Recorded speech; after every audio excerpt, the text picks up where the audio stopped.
नमस्ते जी। नमो नमः। प्रणाम प्रणाम। नमस्ते जी, नमस्ते। बहुत अच्छा लग रहा है आपको देखकर। बिल्कुल। Same here. यही लॉकडाउन में सब हैं तो मित्रों और सबको देख के बहुत अच्छा लगता है। टेक्नोलॉजी का ये सबसे अच्छा उपयोग है कि हम एक दूसरे को देख सकते हैं। हाँ, और संजय जी, आपके आपके खूब सारे मित्र, कलाकार, जी। सब इस समय उपस्थित हैं। लगभग ये मेरे देखते देखते 52-53 कितनी संख्या होती चली जा रही है। आज पता नहीं क्या गजब होने वाला है। अरे नहीं, हाँ, ऐसा कुछ नहीं। सही बात। ये जी जी, देखिए, कही। उमा जी लाइन पे है। उन्होंने हेलो संध्या डियर बोला है, वो मैं बात पहुंचा रहा हूँ आप तक। नमस्ते आप उमा जी। जी जी जी। आप प्रणाम स्क्रीन पे सबको। देख सब, सभी मित्रों को प्रणाम प्रणाम। तो ये एक बहुत सुखद है, और आज वास्तव में आपका तो आना शगुन हो गया हमारे लिए। अरे। जा हम्म, क्या कहते हैं। आपको बत, आपको बताना चाहूंगा कि ये लगभग आज आज 42वां दिन है। जी ये मुझे लगा कि लॉकडाउन के समय में जब सारे हम सभी को एक साथ जब ये हिदायत दे दी गई है, मतलब प्राण का ही संकट है, तो आप क्या करिएगा कि अब लगातार घर पे रहिए, सुरक्षित रहिए, और एक तरह से फिजिकल डिस्टेंसिंग का पालन करिए। तो सोशल डिस्टेंसिंग शब्द जो है वो गलत प्रचारित हो गया, पर मुख्य रूप से तो ये था कि आप मिलो नहीं एक दूसरे से। जी जी। और और बंधन तो इतना हो गया कि आप अपनी आंख भी नहीं खुजा सकते, अपने हाथ, नाक नहीं खुजा सकते। बिल्कुल अब सही मुझे कहा। मैं कई बार ये सोचता था कि इसके लिए अपने को सर्वेंट रखना पड़ेगा, जो ये वक्त पड़ने पर हमारी चेष्टाओं में हमारी मदद करे। लेकिन इन सब के बीच जो कलाकार की अपनी अभिव्यक्ति है, उसका क्या होगा? मुझे लग रहा है कि सुनील जी, कहीं ना कहीं कलाकार कलाकार ही है। और उसके दिल में जो एक सात्विक भाव है वो वहीं से उत्पन्न होके लोगों तक पहुंच रहा है। हाँ, हम रसो वही सा, जो प्रेक्षक सामने हो तो ही रस निष्पत्ति हो सकती है। ये जो भरत का सूत्र है, वो परिवर्तन ही जीवन है करके एक्सेप्ट करना पड़ेगा कि ऑनलाइन परफॉर्मेंसेस जो स्टार्ट हो गए हैं, ऑनलाइन फेस्टिवल स्टार्ट हो गए हैं, और लोगों को इतनी सराहना मिल रही है कि जी। हमें लग रहा है कि हमारा सहृदय प्रेक्षक सामने ही बैठा है। तो कलाकार की तो डबल परीक्षा हो गई है। पहले जी। तो जी। बिल्कुल, मतलब तब तो हमारी जब सम्मुख रहते थे प्रेक्षक, तालियां बजती थी, आंखों से आंसू बरसते थे, तो बहुत ही सात्विक भाव उमड़ पड़ता था। अब सात्विक भाव उमड़ने के लिए सामने प्रेक्षक गण है ऐसा समझ के करना, यानी कितनी डबल जिम्मेदारी हो गई है कलाकार के लिए। मगर जैसे जैसे हाँ। परिवर्तन होता जाता है, जैसे भरत के समय का नाट्य, उसके बाद अभिनय दर्पण के समय का नाट्य नृत्य, और संगीत रत्नाकर के समय, उसके बाद का जो समय है 18वीं शतक, 19वां शताब्दी, और आज हम 20वीं 21वीं शताब्दी का जो नृत्य नाट्य देखेंगे, शायद यही हाँ। परिवर्तन है जो जीवन कहा जाता है। और अगर हम परिवर्तन को एक्सेप्ट करके आगे चलेंगे तो मुझे लगता है जीवन को सफल बनाने में बहुत क्योंकि यही साधक, यही नृत्याचार्य हैं या तो यही नाट्याचार्य हैं जो साधना, संस्कृति और संस्कार आगे वाली पीढ़ी को दे रहे हैं। और इसी तरह इसीलिए ऑनलाइन क्लासेस भी शुरू हो गए, जो लोगों, बच्चे लोग ले रहे हैं। और प्रेक्षक यानी पेरेंट्स भी ऐसे हैं कि जो कह रहे हैं कि भाई हाँ, सीखने दो बच्चों को, कुछ संस्कार और संस्कृति का भी भाग सीखने दीजिए। तो भारतीय संस्कृति की ये अस्मिता रही है कि इतनी सुंदर इतना सुंदर भाव और इतना सात्विक अनुभव। क्योंकि अगर मैं मेरे गुरुजी की बात करूं, उनका मेरा शताब्दी जन्म शताब्दी महोत्सव चल रहा है, और ये जन्म बिल्कुल बिल्कुल। शताब्दी महोत्सव में मुझे जरूर कहना है कि गुरुजी, जब मैं पहली बार उनके घर में चरण पैर करके गुरु शिष्य गुरु पूर्णिमा में सीखने गई थी, तो उन्होंने मुझे सात्विक सुख का भगवत गीता का श्लोक दिया था। जी। जी। प्रथमं तु यत्तदग्रे विषमिवं परिणामे अमृतोपमं तत्सुखम सात्विकम प्रोक्तम आत्मबुद्धि प्रसादजम। मैं आज भी मेरे बच्चों को ये श्लोक इसलिए देती हूँ कि शुरुआत में वो विष के रूप होता है मगर परिणाम उसका अमृत तुल्य है। ऐसे आत्मा और बुद्धि के आनंद में से उत्पन्न होने वाला सुख सात्विक है। तो ऐसे सुख की प्राप्ति के लिए आप ज्ञानार्जन करिए। ज्ञान की बहुत आवश्यकता है।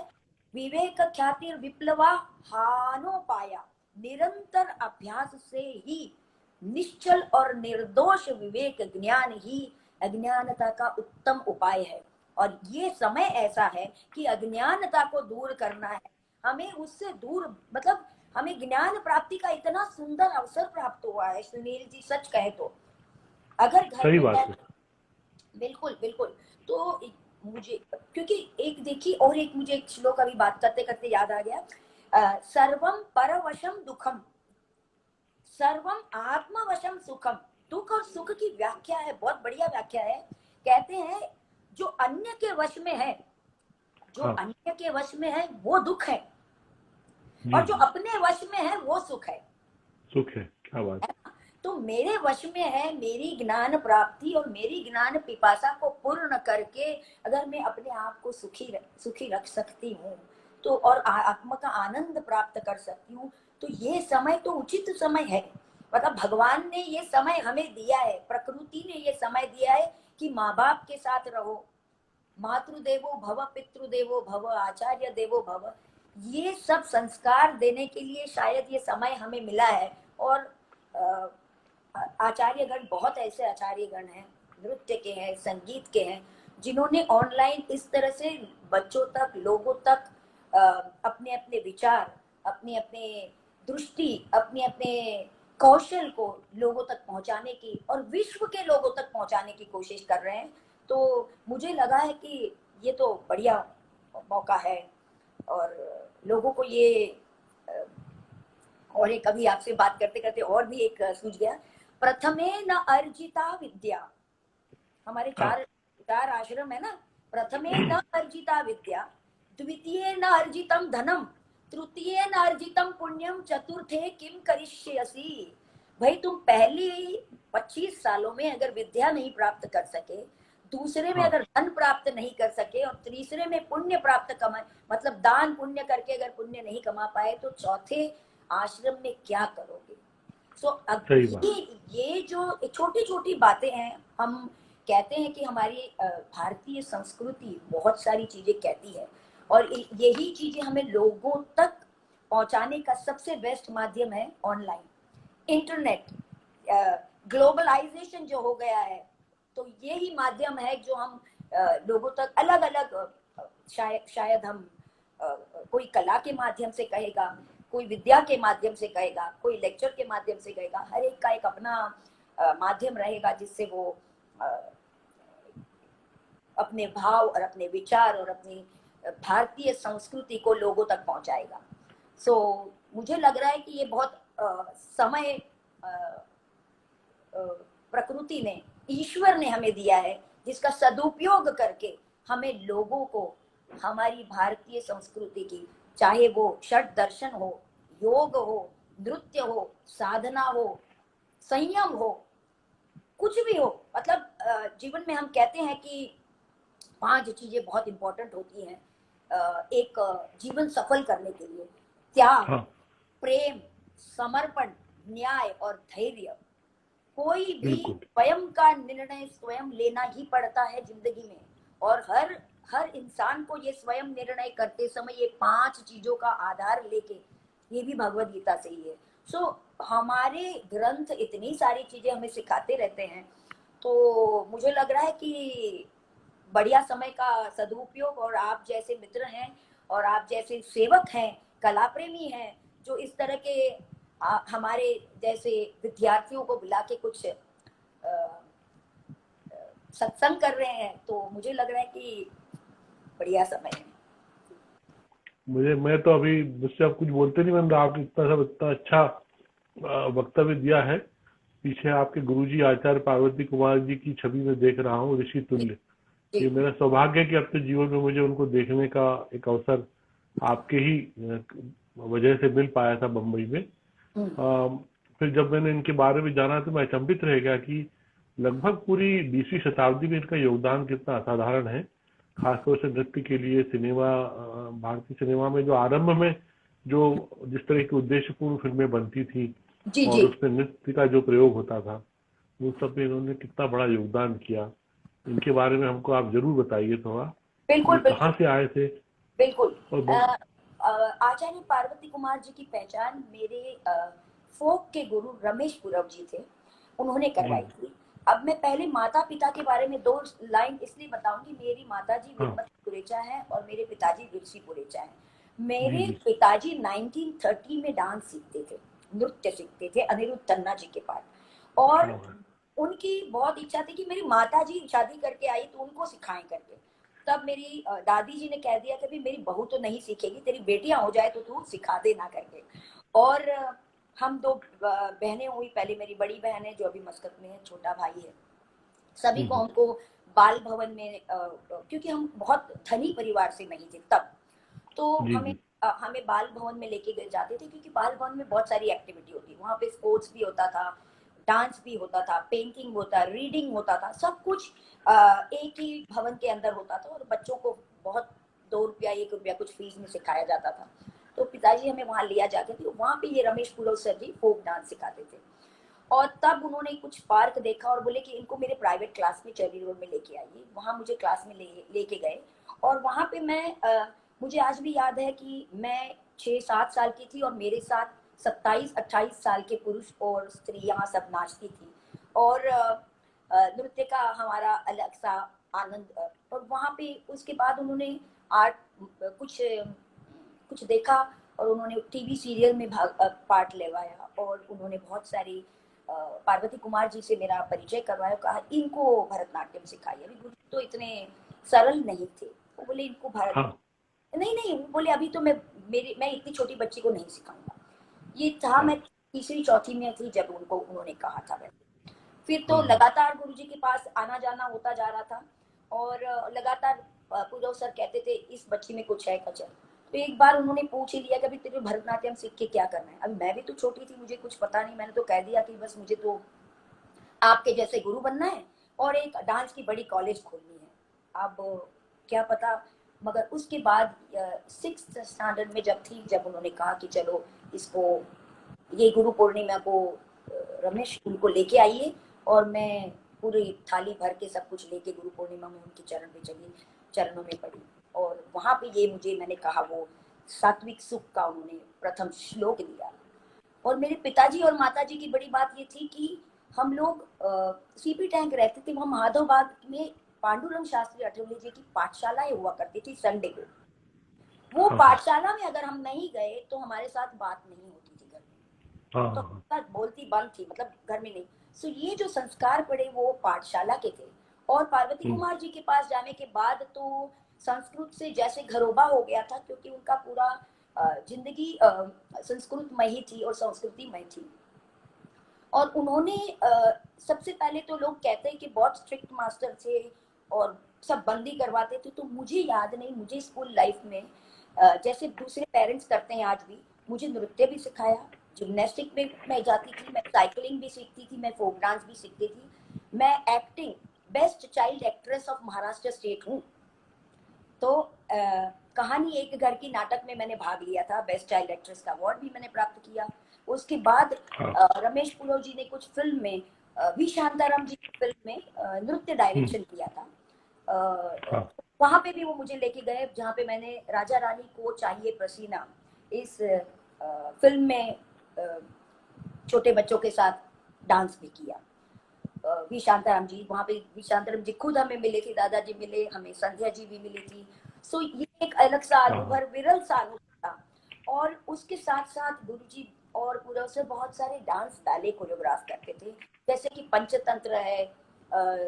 फिर अपना हाथ जगन्नाथ आविष्कार करके एक संस्था है हमारे यहाँ पे, बहुत ही फेमस हाँ है। सिल्वा देश हाँ पांडे जी, अरविंद देश पांडे जी, हाँ अरविंद ठाकरे जी। जी हाँ, तो उन्हीं की अरविंद जी। संस्था में उन्होंने वहां लेके गए और मुझे अपना हाथ जगन्नाथ में एक अच्छा सा रोल दिलवाया, वो किया। उसके बाद आगे आगे आगे जाके उन्होंने मुझे वहां पे दुर्गा धाली गौरी करके एक विश्व विख्यात नृत्य नाट्य है, जो बच्चों का नृत्य नाट्य कहा जाता है, जो जिसके 2000-3000 से ज्यादा शो हो चुके हैं।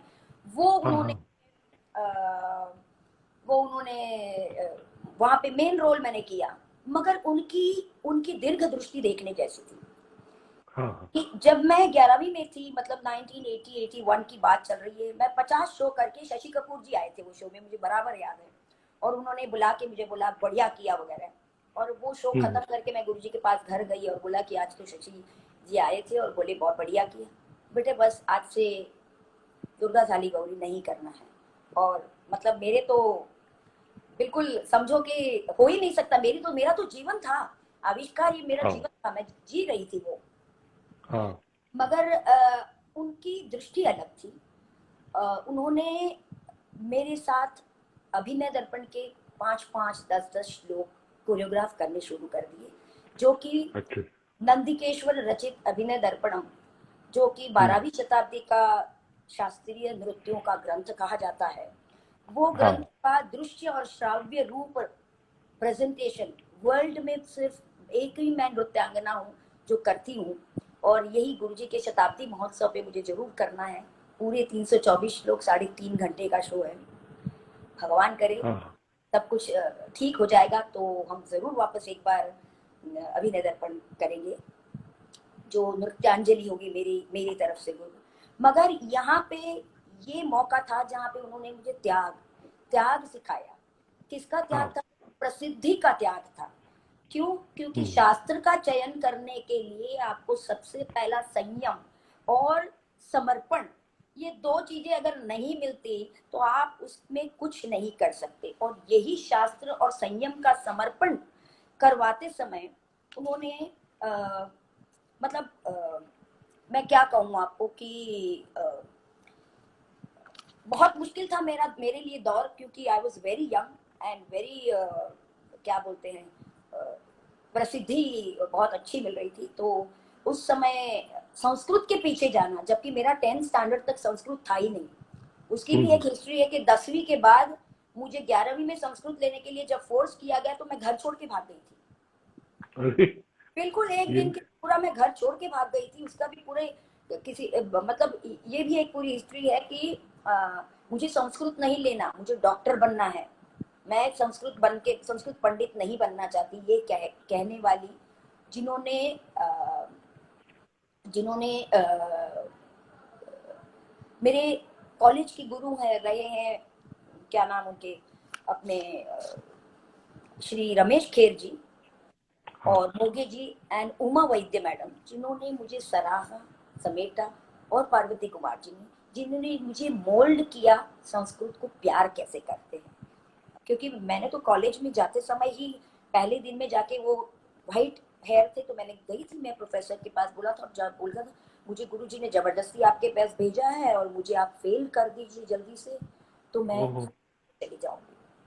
तो बिल्कुल मतलब तब तब उनकी धैर्य, सहन शक्ति और शांति क्या होगी मैं सोच नहीं सकती हूँ, कि जिन्होंने मुझे यहाँ इस तरीके से मोल्ड किया कि अ, कि मैं पूरी संस्कृत में कब हो गई वो मुझे खुद को नहीं पता चला।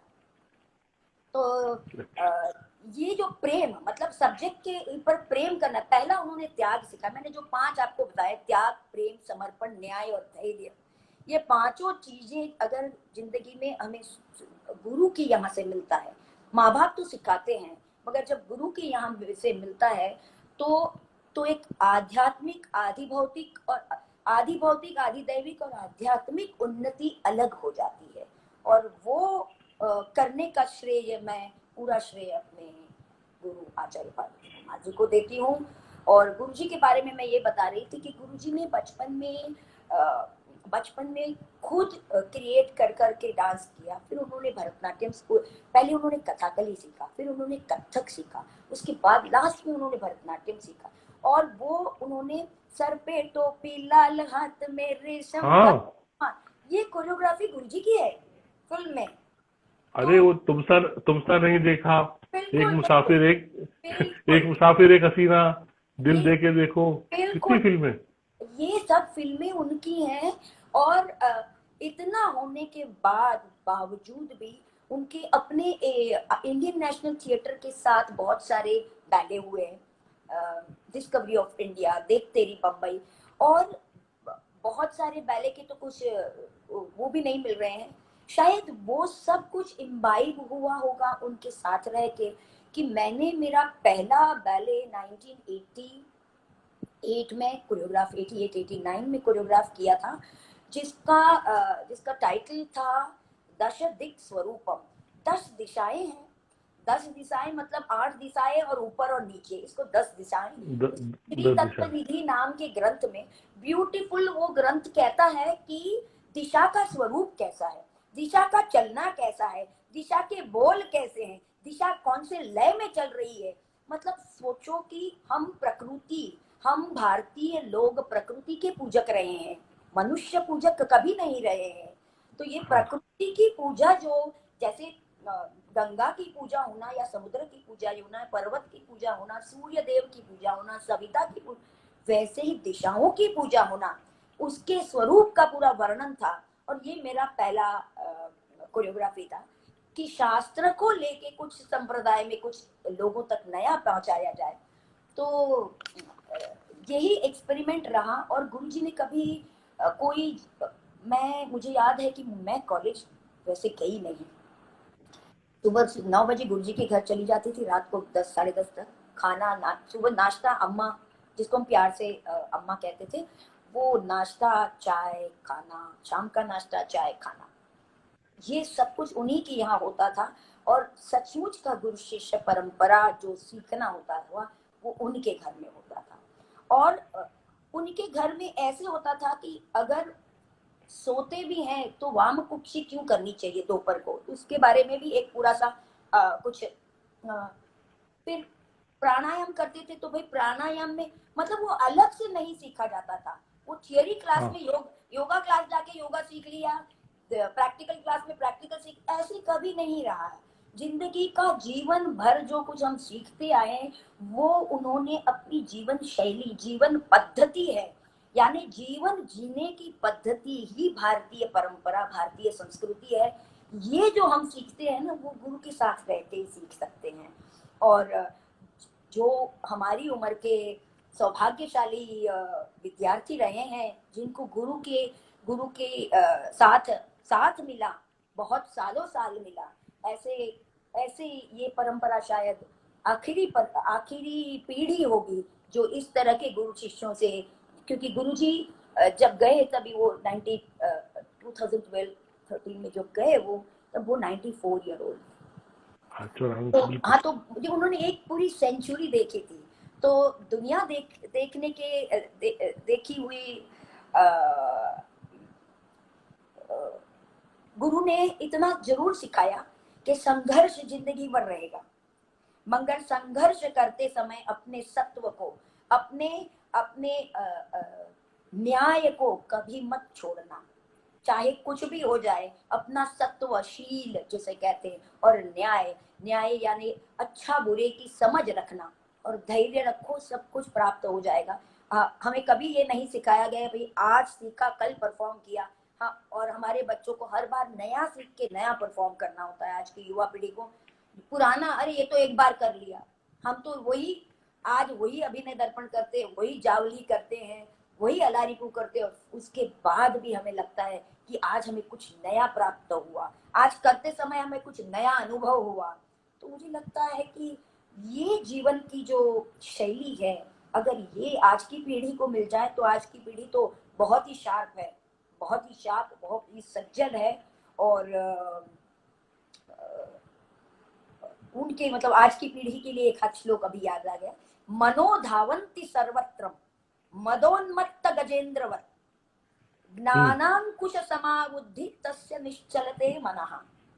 कि भाई मन तो दौड़ने वाला है, मदोन्मत्त हत्ती की तरह वो भागेगा दौड़ेगा, उसको अंकुश लगाइए, ज्ञान रूपी अंकुश लगा लीजिए।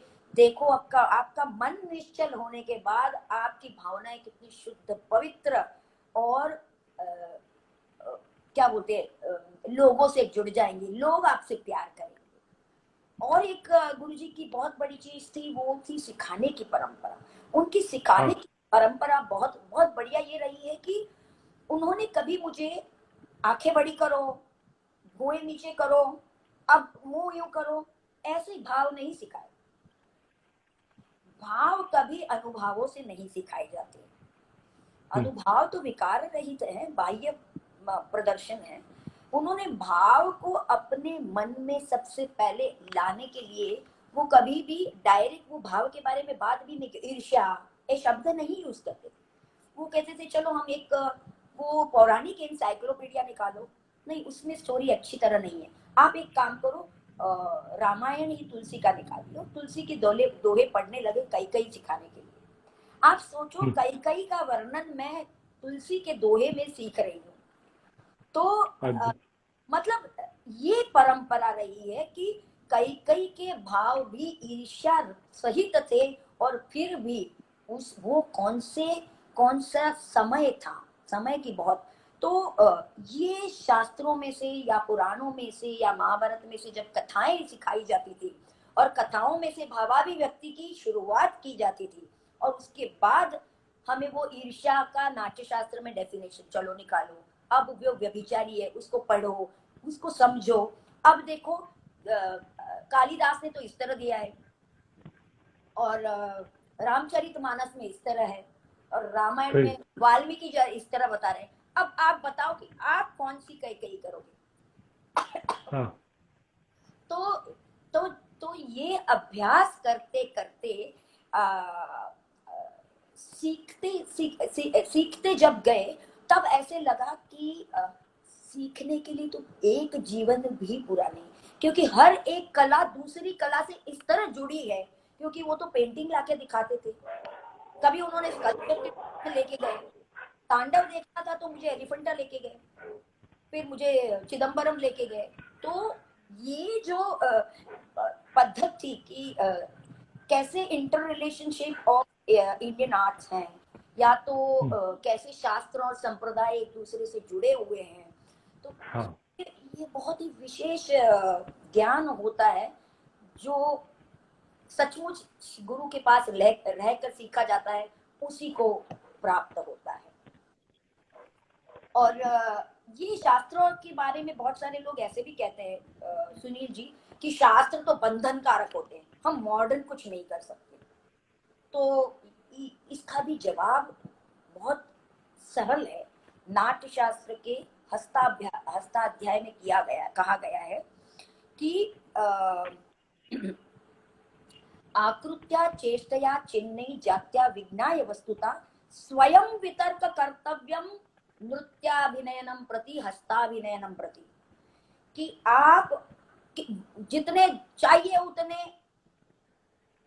हस्त पैदा कर दीजिए, आपकी कुवत आपकी कैपेसिटी के हिसाब से मैं तुम्हें परमिशन देता हूँ, मैंने तो ये सिर्फ इतने दिए हैं, आप उसको पढ़ लीजिए समझ लीजिए, उसके बाद अगर चाहिए तो आप उसे यूज कर।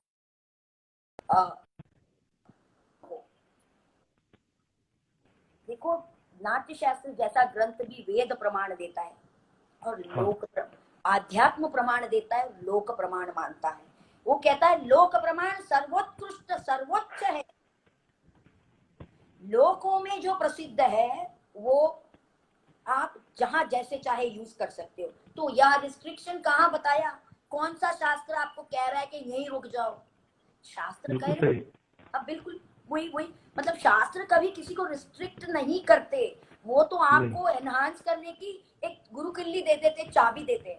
अभी आपको बहुत अच्छी सी बात बताती हूँ, मैंने एक अभी धन्यस्ते राष्ट्र सेवा कहा, अपने राष्ट्र सेवक जो योद्धा लड़ रहे हैं कोविड से, उसके ऊपर मैंने एक संस्कृत में पोएट्री लिखवाई। हमारे श्री हरि सर गोकर्णकर जी हैं, उन्होंने बहुत बढ़िया पोएट्री लिखी, शिव प्रसाद जी ने उसको म्यूजिक गाना गाया है, और उसको फ्लूट भी चेतन जी ने दिया है दिल्ली से।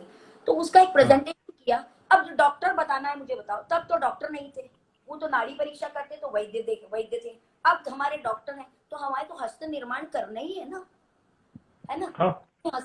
हस्त निर्माण वही हस्तों में से आप बहुत सारे हस्त अपने विनियोग के हिसाब से कर सकते हो। शास्त्र हमें रिस्ट्रिक्ट नहीं करता, हमें बहुत सारी वेरिएशन, बहुत सारी इनोवेशन, बहुत सारी क्रिएटिविटी करने का खुला मार्ग देता है, ये हमने जाना है शास्त्रों में से। और बड़ी बात मेरे गुरु की एक लास्ट में रही है, वो ये है कि मैंने उनको कहा कि क्योंकि मेरी पहले फीस तो रमेश पुरोह जी भरा करते, 3-4 साल उन्होंने फीस भरी, अब मैं भी थोड़ी स्वाभिमानी थी, तो मैंने कहा गुरुजी को कि गुरुजी मुझे फीस मुझे देनी है आपको, ये तो सर दे रहे हैं मेरी फीस, क्या मैं लोगों को सिखाऊं और फिर आपको तो पास में बिठाया था और बहुत प्यार से उन्होंने मुझे कहा था, बेटा एक भी बच्चे पर मोह मत करना। तो मुझे तो समझ नहीं था, मगर इतना पता था कि अभी पहले हाँ बुलवा लो, क्यों हर बच्चा का होता है, वैसे मेरा भी था तब। तो मैंने हाँ कह दिया और मैं बच्चों को सिखाने भी लगी और सीखने भी लगी। मतलब ऐसा गुरु जिन्होंने मुझे स्कूल की लाइफ में मोनो एक्टिंग से लेके, फिल्म से लेके, बैले से लेके, फैशन शो से लेके, हिंदी ड्रामा से लेके, फोक डांस, साइकिलिंग, जिम्नास्टिक सब करने दिया। हाँ 10th में मुझे रुका के न साइंस में जाने दिया और संस्कृत की ओर मोड़ दिया। श्रद्धा और सबूरी की मार्ग से भले मैं घर से चली गई थी, मगर वापस आके उन पे श्रद्धा रखी और मैं वहां पे झुकी। और 11th-12th में जब मैं पूरी टॉप पे थी, दुर्गा धाली गौरी वो छुड़वा के मुझे अभिनय दर्पण पे कंसंट्रेट करवाया। 86 में मेरा पहला अभिनय दर्पण का पूरा 365 श्लोक का परफॉर्मेंस दिल्ली में हुआ, ICCR में हुआ। और दूसरा परफॉर्मेंस मेरा चेन्नई में हुआ, 1986 की बात कर रही हूँ मैं। तो वहां से ये शास्त्र और परंपरा का जोड़ मेरा जो मैं सीखने लगी, और वही जोड़ मैंने मेरे बच्चों को, मेरे विद्यार्थियों को भी सिखाने में लगाया। तो मैंने जब पहला क्लास शुरू किया तो मैंने उनको पूरे कोर्स में फर्स्ट ईयर में 20 श्लोक ही 25 श्लोक डाल दिए थे। यानी 1981 में मैंने पहला क्लास स्टार्ट किया, तभी मेरे बच्चे पूरे 20, 25, 30 श्लोक सीख लेते थे। और आज भी यही परिस्थिति है कि अगर आपकी बैठक मजबूत नहीं, आपके रूट मजबूत नहीं, तो आप ऊपर कैसे देखोगे। गुरुजी जरूर कहा करते थे कि आप फर्स्ट फ्लोर पे पहुंचोगे तो फर्स्ट फ्लोर से क्या दिखता है मैं बता सकता हूँ, आप फर्स्ट फ्लोर पे खड़े रह के मुझे 10th फ्लोर पे क्या दिख रहा है पूछोगे तो आई कांट टेल यू। तो बेटा उसके लिए तो आपको सीढ़ी चढ़नी है, स्वयं सीढ़ी चढ़िए, 10वें मंजिल पर पहुंचिए, और आपको अगर वहां से कुछ ना सीखे तो मैं आपको सिखाऊंगा। तो ये जो परंपरा हमारे गुरु ने हमें, ये सिर्फ और सिर्फ पॉसिबल रही है मुझे लगता है पुरुषार्थ, यानी परिश्रम। यथा ही एकेन चक्रेण न रथस्य गतिर्भवेत्, एवं पुरुषकारेण विना दैवम न सिद्ध्यन्ति। जीवन रथ के जो 2 पहिए हैं, प्रारब्ध और पुरुषार्थ, तो बिना एक पहिया हमारा जीवन नहीं चलने वाला है। नहीं बिल्कुल नहीं चलने। क्योंकि मुझे अगर कोई पूछता है कि भाई आप कॉलेज में गए थे तो कौन सी पिक्चर में तब गए थे, एक भी पिक्चर नहीं। हम कॉलेज में, मेरे फ्रेंड्स पूछोगे तो मेरे पास नाम नहीं है। अगर मतलब वो त्याग मुझे करना पड़ा तो मुझे यहाँ तक पहुंचना पड़ा। हाँ, मेरी एक सखी है भावना करके, जो मेरे साथ आज भी रही है, तब भी थी, हम स्कूल से फ्रेंड रहे, मगर कभी भी ऐसा समय नहीं आया कि जब उन्होंने क्या कहते हैं, मेरे कार्य में वो एक अच्छी क्रिटिक रही है। एक अच्छा मित्र एक अच्छा क्रिटिक होता है ना, वैसा रहा है। बिल्कुल बिल्कुल, कि कोई भी कोरियोग्राफी अगर की और हमने दिखाई और वो उन्हें ठीक नहीं लगी तो वो आके सिर्फ कह देंगे मुझे लगता है you can do much better, और मैं पूरा ऐसे स्लेट पूरी करके वापस सिखाती हूँ। तो मैं एक ऐसे मित्र के साथ हूँ कि जो सिर्फ मित्र, वाह कहने वाला मित्र नहीं है, मगर मेरी अच्छी बुरी और साधना में और समय में हर समय मेरे साथ है।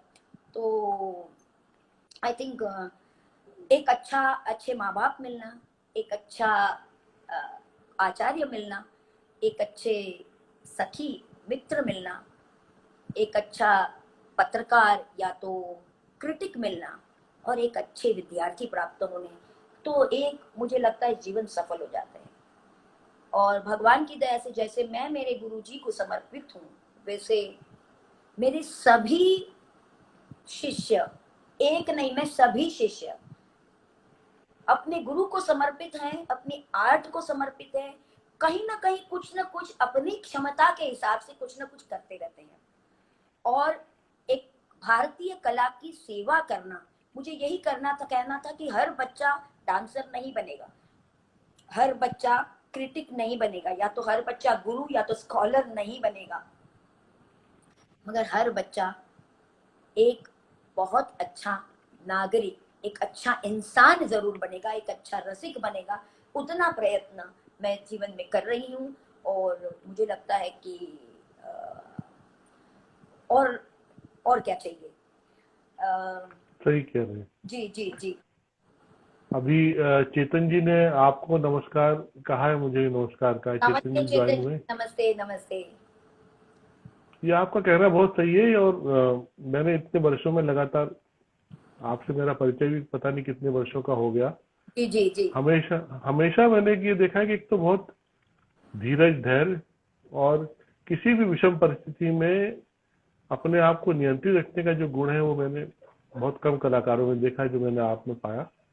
कुछ एक ऐसी कठिन समयों के भी हम लोग साक्षी रहे। बिल्कुल तो बिल्कुल। मुझे वो सब याद वो है सब वो समय, बिल्कुल याद है कि जब हमारे मेकअप दादा शिवरात्रि के हाँ दिन बिल्कुल हाँ, भोपाल में। भोपाल में गुजर गए, और आपके साथ से और आपकी सरकार के साथ से और बाकी सभी सांस्कृतिक संचालनालय के लोगों के साथ से वो बॉडी यहाँ तक पहुंच पाई। और आज भी। मुझे जी मुझे मैं इस बात के को कभी भूल नहीं पाता हूँ कि उस दिन शायद आपने पूरे दिन पानी तक नहीं पिया था। और जब रात को जहाज उनकी उनकी देह को लेकर चला गया, फिर एयरपोर्ट से भोजपुर, जो भोपाल से सेंटर भोपाल से 23-24 किलोमीटर दूर है, वहां जाके आपने नृत्य किया और फिर उसके बाद आप बेतहाशा रोने लगी। हाँ, मुझे लगता है यही संयम हमें एक आर्टिस्ट को सिखाता है कि संयमित जीवन इसी को कहते हैं। तो हमारे मुख्यमंत्री जी ने उस समय मंच से आपकी सराहना की थी, बिल्कुल जबकि उस बिल्कुल। समय वही संभव था कि आप नृत्य ना करती। जी जी कोई जी। आवश्यक नहीं था कि वो प्रस्तुति ना होती, लेकिन उस समय वही था कि एक एक कलाकार का जो धर्म था वो आपने निभाया, बिल्कुल। और उसी तरह से वो सब हुआ। तो करेक्ट करेक्ट। वो, और उसके बाद भी ऐसे अनेक अवसर आए। आपकी मीरा प्रस्तुति है, हाँ अनेक बिल्कुल।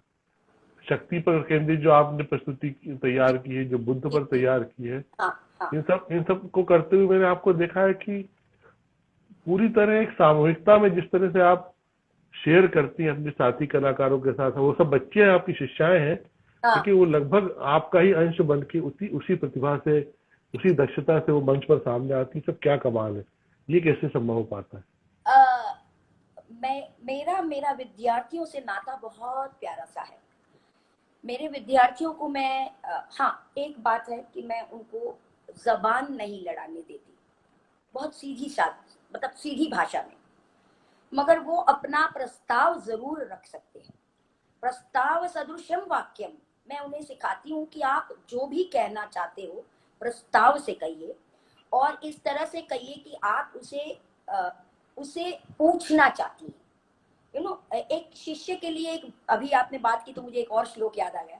यह पठति लिखति पश्यति परिपृच्छति पंडितान उपाश्रयति, ये गुण बहुत बड़े अच्छे शिष्य के, तस्य नील नलिनी दलम एवं विकास्यते बुद्धि। अगर आप पठती मतलब पढ़ाई पढ़ते हो, लिखती लिखने की भी हैबिट रखते हो, पश्यति यानी देखना, कोई अच्छे प्रोग्राम जाके देखो, सुनो अच्छे प्रोग्राम, परिपृच्छति सवाल पूछो। हमारे यहाँ कहते कि सवाल पूछना तो बंदी था, हमारे यहाँ तो गुरु आप थप्पड़ मार देते, नहीं। परिपृच्छति परिपृच्छति ये हमारे संस्कारों में, हमारे भारतीय संस्कृति का एक अंग है। हाँ, उसकी परिभाषा अलग थी। आप टीचर ये नहीं बताया आपने, ये नहीं पूछ सकते आप, ये जानना चाहती हूँ, ये बिल्कुल सही। प्रस्ताव, ये भाषा भाषा में।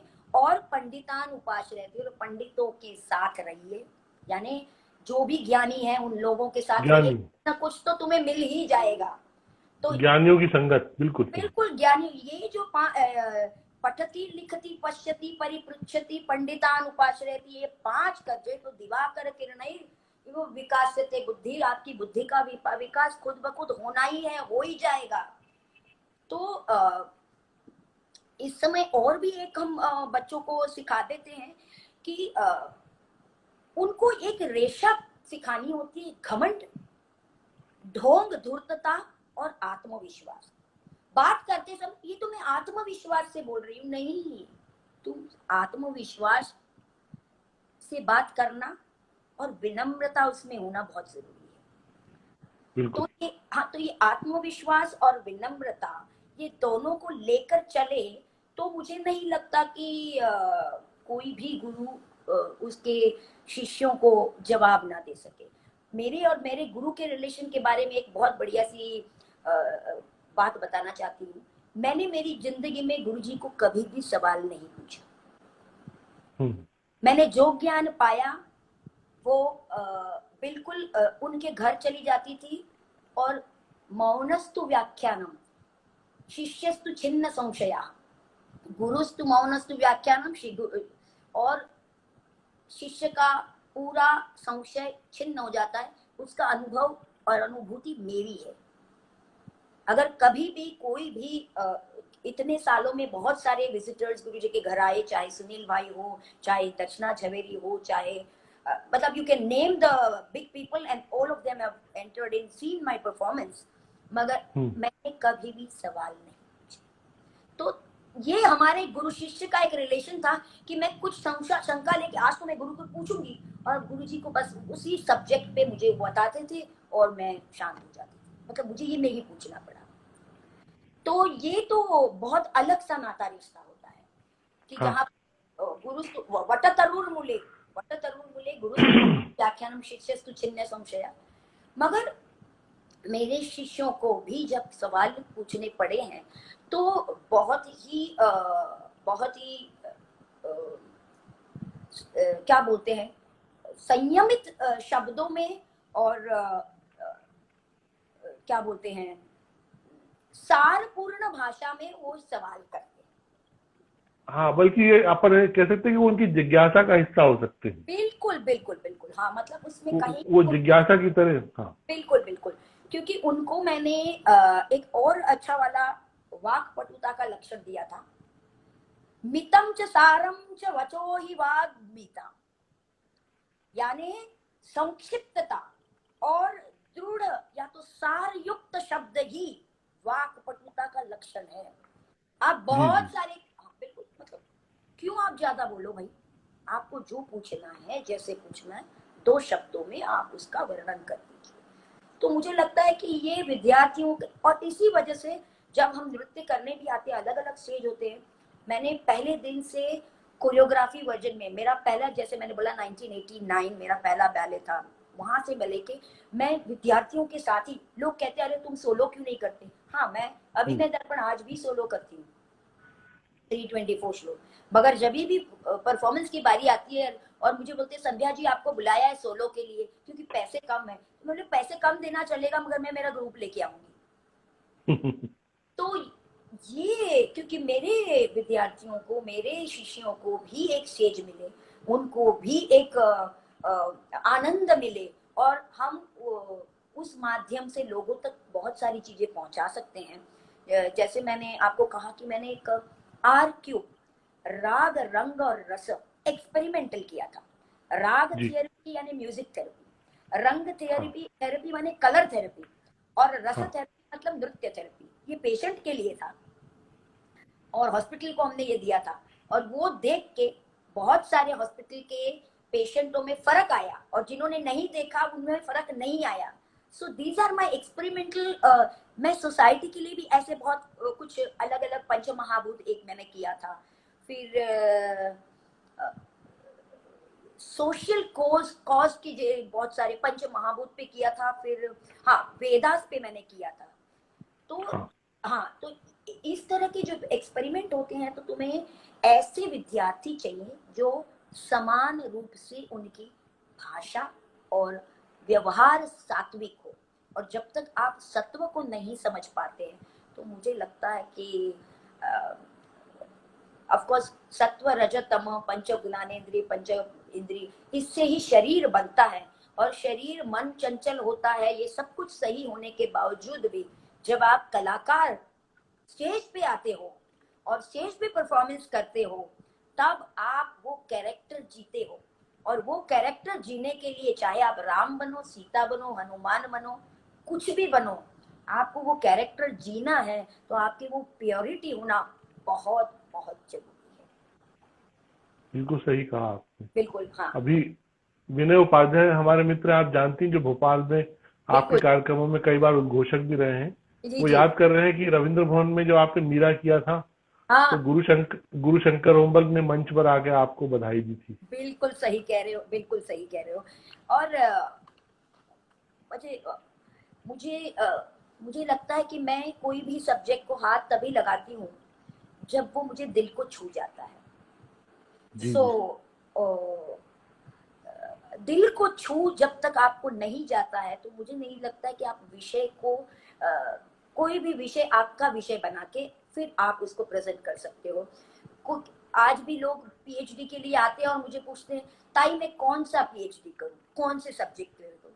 भाई सब्जेक्ट ही तुम्हें पता नहीं, तुम विषय नहीं चूज सकते, तुम क्या पीएचडी करो, तुम रिसर्च क्या करो। तो ये बात है कि मुझे लगता है कि स्वयं का निर्णय स्वयं लेने के लिए जो हमें त्याग, प्रेम, समर्पण, न्याय और धैर्य, और मैंने जो आपको कहा कि निरंतर अभ्यास, नॉन स्टॉप हाँ effort of that particular subject, वो खुद ब खुद विषय आपके लिए ला जाता है। रामायण हम सब पढ़ते हैं मगर कोई कैकई करता है, कोई शूर्पणखा परफॉर्म करता है, कोई रावण करता है, क्योंकि वो सब्जेक्ट में उसे बहुत सारी चीजें मिलती हैं, उसमें वो बहुत सारी भावों की अपेक्षा या तो उसके अपने विचार उसमें डाल के वो बहुत सारी संचारी कर सकता है। इसलिए हर एक पात्र अपना खुद का पात्र चुनता है। सही तो बात हाँ, तो यही हमें आज की जनरेशन के कलाकारों को कहना है कि कोई आपके लिए कोई सब्जेक्ट चूज करके दे और फिर आप डांस करो, ऐसा क्यों? आप क्यों पढ़ाई नहीं करते? आप क्यों सब्जेक्ट को समझ नहीं सकते? आप भी पढ़ो, आप भी समझो और आप प्रेजेंट करो, तो और निखर आएगा और भाव में बाहर आएगी। लगातार असल में एक ये भी है कि पूरा जो शिष्य पद्धति है, शिष्य बने रहने का एक समय, आवृत्ति, और जितना समय परिपक्व होने में लगना है जी उतना तो लगेगा ही हमेशा। इसका कोई भी, जैसे पहले नहीं होता था कि कॉफी को बहुत देर तक घोटना पड़ता है तब वो कॉफी बन पाती है, अब इंस्टेंट हो गया है। तो बिल्कुल अब बिल्कुल। नई जनरेशन चाहती है कि जो, मान लीजिए आप है, आप इस वरीयता में आकर इस ज्ञान के लेवल पर आप संवाद कर पा रहे हो, वो संभव किसी 20-24 साल की या 25-26 साल या 30 साल की लड़कियों के लिए संभव नहीं। लेकिन सोसाइटी में कुछ इस तरह से फैल गया ग्लैमर कि यहाँ पर उम्र से बड़ा होकर बर्ताव लोग करते हैं। लेकिन सच्चाई है कि जब भी कभी किसी सटीक प्लेटफॉर्म पर आपको बोलना पड़ेगा, बताना पड़ेगा, तो वहां फिर आप क्या करोगे? इसमें मुझे ऐसे कहना है कि हमारे शास्त्र कहते हैं कि एक तप तो कम से कम करना है।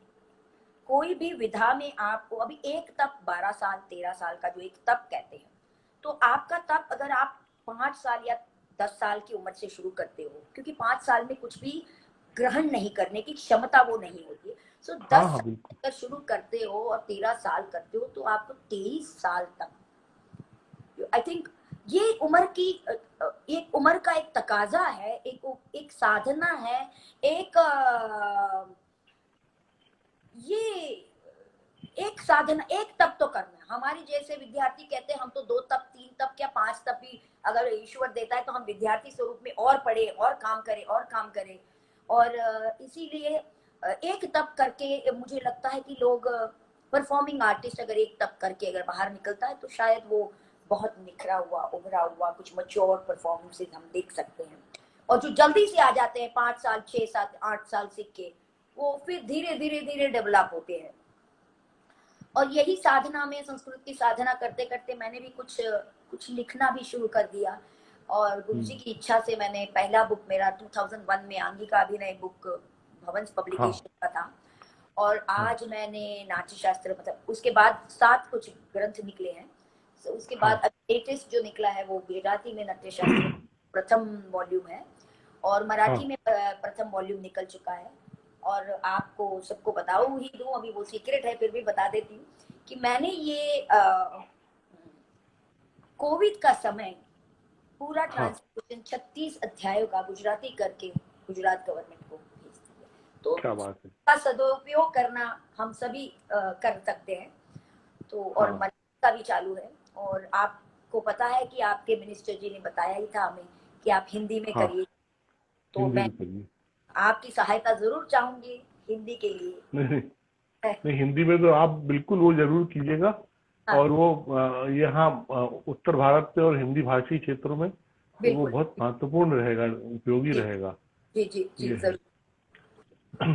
एक बात मेरे मन में आती है, तो मैं अपने सभी मित्रों को, लगभग यहाँ कितने सारे आपके हमारे सबकी जानने वाले और नहीं भी जानने वाले उपस्थित हैं।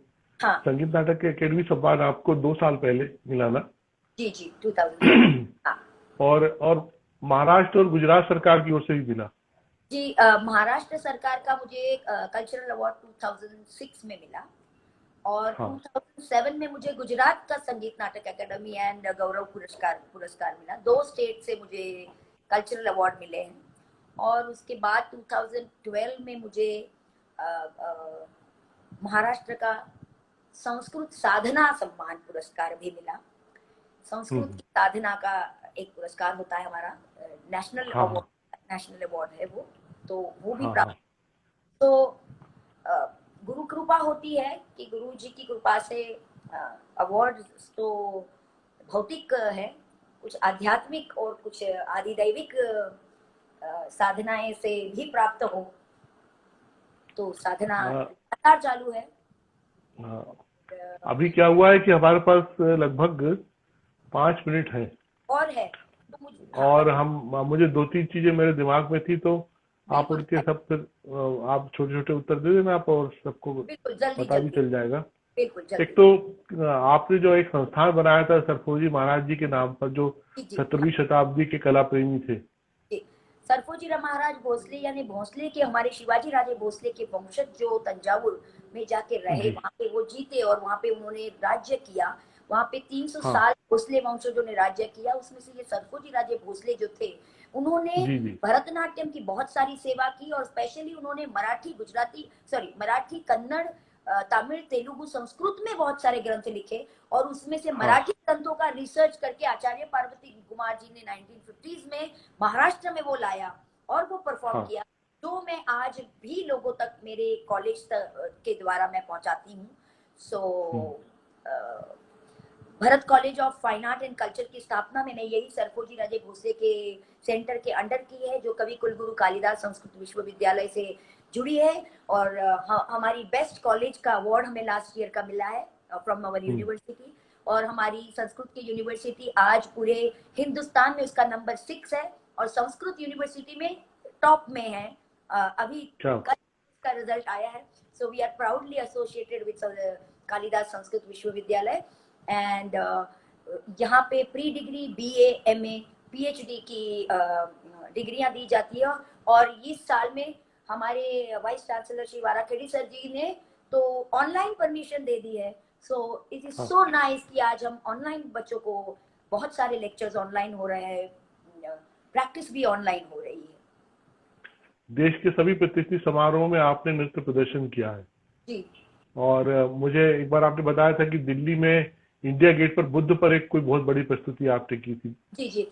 It was in Gateway of India, Buddha Charit. हाँ हाँ हाँ, बुद्ध चरित नामक अ,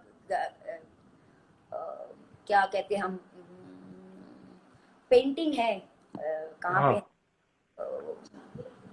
नहीं नहीं पेंटिंग, कुशीनगर, कुशीनगर के पास जहाँ पे उनके पेंटिंग्स है बुद्ध के पूरे, वो पेंटिंग के बेस पर ये बुद्ध चरित नाम का पूरा बैले किया था। और बुद्ध की हाँ 2500 की जो वर्ष चल रहा था, तब गवर्नमेंट ऑफ हाँ इंडिया की के लिए हमने ये प्रेजेंट किया था गेटवे ऑफ इंडिया पे 125 कलाकारों को लेके। बहुत बढ़िया हाँ, प्रस्तुति, बहुत बढ़िया बहुत प्रस्तुति। भव्य। और एक कोई प्रस्तुति आपने याद दिलाई थी, महाराष्ट्र में कोई एक बड़ा फेस्टिवल होता है। बिल्कुल, हमारा महाराष्ट्र को 50 साल पूरे हुए थे, तब हमने हाँ हाँ महाराष्ट्र सुवर्ण महोत्सव पे हमने पूरा शिवाजी पार्क पे 450 आर्टिस्टों लोग को लेके हमने पूरे महाराष्ट्र की लोकधारा का पूरा प्रेजेंटेशन किया था। वो भी एक अलग अनुभव था। सो वही गुरुजी की संग रहकर बहुत सारी डिस्कवरी ऑफ इंडिया किया हमने नेहरू सेंटर हाँ के लिए, जो नेहरू की लिखी किताब के ऊपर पूरा है, हाँ जो जी जी। पहले 1940s में पहली बार हुआ, उसके बाद पार्वती कुमार जी ने किया और उसके बाद थर्ड टाइम मैंने किया था। और सुनील जी वगैरह सब कुछ आए, तो सब आए भी थे, सुनील भाई कुटा। किन किन देशों की यात्राएं? ऑलमोस्ट सभी हो गई हैं। कनाडा हो गया है, अमेरिका हो गया है, London, Australia, Germany, almost all. इस समय कितने स्टूडेंट आपसे सीख रहे हैं वर्तमान में, अभी और अब तक कितने सीख गए? मेरे डिप्लोमा के कुछ 300 350 बच्चे हैं, और हाँ डिग्री में कुछ 60-70 बच्चे हैं, और बाकी के जो पुराने बच्चे हैं वो भी सीखने आ जाते हैं। अभी तो ऑनलाइन हो गया, तो ऑल ओवर वर्ल्ड से आ गया है कि भाई अभी ऑनलाइन ले रहे हो तो हमें समय का पूरा हमें करना है, कर रही हूँ, मतलब आई एम ट्राइंग। आपकी कुछ गुणी शिष्याओं के नाम बताना चाहेंगी? 2 3 4 5? देखो, बहुत सारे अच्छे बच्चे हैं। एक दूसरे का नाम लेके मैं किसी का नाम नहीं बदनाम करना। अगर ये बात कहूंगी कि जो आज परफॉर्मेंस करते हैं, आज के पहले वाले परफॉर्मेंस कर चुके हैं उनका नहीं दूंगी, मगर जो आज लेवल में है उसमें से ए ग्रेड आर्टिस्ट टीवी की है चित्रा दलवी। एक मेरी बच्ची है चित्रा दलवी, खुश हो गई चित्रा दलवी, हाँ, जो नेशनल स्कॉलरशिप होल्डर भी है। एक मेरी बच्ची लंदन में है, सुहानी ढांकी। एक शांति मोहन की दवे जो है वो अभी रायपुर में है। ये सभी government of India scholarship holder हैं, अपने अपने खुद के क्लास भी चलाती हैं, और बहुत खत्म हो रहा है जी। 2-4 सेकंड बच्चे, बस खत्म हो रहा है।